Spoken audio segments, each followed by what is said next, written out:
Assalamualaikum warahmatullahi wabarakatuh. Saya Divya Taloka. Saya dari SMK Negeri 7 Samarinda. Saya dari kelas 12 TKJ 3 ingin menceritakan sejarah Putri Karang Melenu dan Naga Erol.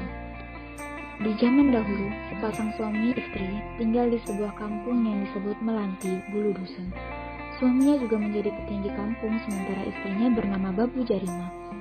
Usia mereka sudah lanjut dan belum diberi keturunan. Dengan begitu mereka terus-menerus memohon kepada para dewa agar diberikan seorang anak yang akan meneruskan keturunannya.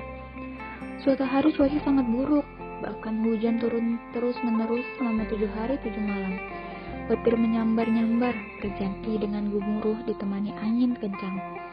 Tak ada satupun penduduk yang keluar rumah, karena hujan begitu lama sehingga persediaan kayu bakar semakin menipis. Petinggi Hulu Dusun memutuskan untuk mengambil salah satu kasau atap rumahnya untuk dijadikan kayu bakar. Petinggi pun membelah kayu kasau, tetapi alangkah terkejutnya ia justru menemukan seorang ulat kecil yang melingkar dan memandang ke arah dengan mata yang halus. Ia seperti memberi isyarat agar ia dikasihani dan dipelihara. Petinggi pelan-pelan mengeluarkan dan mengambil ulat kecil itu. Tapi apa yang terjadi? Alam yang tadinya diterpa badai hujan disertai guntur tiba-tiba berhenti dan reda. Hari kembali cerah seperti semula. Matahari terbit diiringi awan putih dan cerah. Penduduk Hulu Dusun bersyukur atas perubahan cuaca yang tiba-tiba itu. Sementara ulat kecil dipelihara dengan baik oleh petinggi dan istrinya. Babu Jarima sangat rajin merawat dan memberi makanan kepada ulat itu. Hari berganti hari, semakin lama ulat itu semakin membesar dengan cepat dan lama. Kelamaan berubah menjadi seekor naga. Pada suatu malam, petinggi bermimpi bertemu dengan seorang putri cantik. Berkata, "Ayah dan bunda tak usah takut dengan Ananda. Meskipun Ananda sudah besar dan menakutkan orang di desa ini, izinkanlah Ananda untuk pergi. Dan buatkanlah sebuah tangga agar dapat meluncur ke bawah pagi harinya." Petinggi Hulu Dusun menceritakan mimpinya kepada sang istri. Petinggi dan istri lalu membuatkan sebuah tangga yang terbuat dari bambu. Saat naga itu bergerak hendak turun, ia berkata dan suaranya persis seperti suara putri yang didengar dalam mimpi petinggi semalam. Bila mana Ananda telah turun ke tanah, hendaknya ayah dan bunda mengikuti kemana saja Ananda merayap.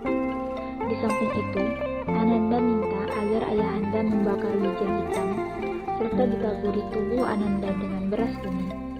Jika Ananda merayap sampai ke sungai dan telah masuk ke dalam air, maka iringilah buih yang muncul di permukaan sungai.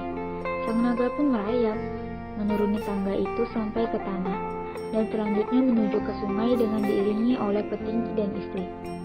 Saat naga sampai di sungai, berenanglah sang naga berturut-turut 7 kali ke hulu, 7 kali ke hilir, dan kemudian berenang ke tepian batu. Di tepian batu, sang naga berenang ke kiri 3 kali dan ke kanan 3 kali, dan akhirnya ia menyelam. Di saat sang naga menyelam, timbullah angin topan yang dahsyat. Air bergerombang, hujan, guntur, dan petir bersahut-sahutan. Perahu yang ditumpangi petinggi pun didayung ke tepian. Kemudian seketika keadaan menjadi tenang kembali. Matahari muncul kembali dengan disertai hujan rintik-rintik. Petinggi dan istrinya menjadi heran. Petinggi dan istrinya memperhatikan permukaan sungai Mahakam, mencari-cari di mana sang naga berada. Tiba-tiba melihat permukaan sungai Mahakam dipenuhi dengan buih. Pelangi menumpukan warna-warninya ke tempat buih yang meninggi di permukaan air tersebut. Babu Jaruma melihat seperti ada penghala yang bercahaya berkilau-kilauan. Mereka pun mendekati gelembung buih yang bercahaya tadi. Dan alangkah terkejutnya mereka melihat di gelembung buih itu terdapat seorang bayi perempuan sedang terbaring di dalam sebuah gong. Gong itu kemudian meninggi dan tampaklah naga yang menghilang tadi sedang menjunjung gong tersebut. Semakin gong dan naga tadi meninggi, semakin ke atas ke permukaan air, nampaklah oleh mereka binatang aneh sedang menjunjung sang naga dan gong tersebut. Petinggi dan istrinya ketakutan melihat kemunculan binatang aneh yang tak lain adalah lembu swana. Dengan segera petinggi mendayung perahu ke tepian batu. Tak lama kemudian, perlahan-lahan lembu swana dan sang naga tenggelam ke sungai. hingga akhirnya yang tinggal hanyalah gong yang berisi bayi dari hayangan itu. Gong dan bayi itu segera diambil oleh babu Jarumah dan dibawanya pulang. Kepinji dan istrinya sangat bahagia mendapat karunia berupa seorang bayi perempuan yang sangat cantik.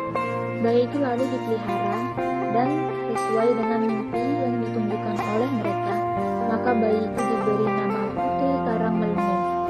Bayi perempuan inilah kelak akan menjadi istri Raja Kutai Kartanegara yang pertama, Aji Batara Agung Dewa Sakti. Pembelajaran dari cerita Karang Melengkung bahwa Putri Karang Melengkung bukanlah seorang putri. Ia diutus oleh Yang Kuasa untuk menjadi permaisuri Aji Batara Dewa Sakti. Terima kasih telah mendengarkan cerita dari saya. Kurang lebihnya mohon maaf bila banyak perkataan yang salah. Wassalamualaikum warahmatullahi wabarakatuh.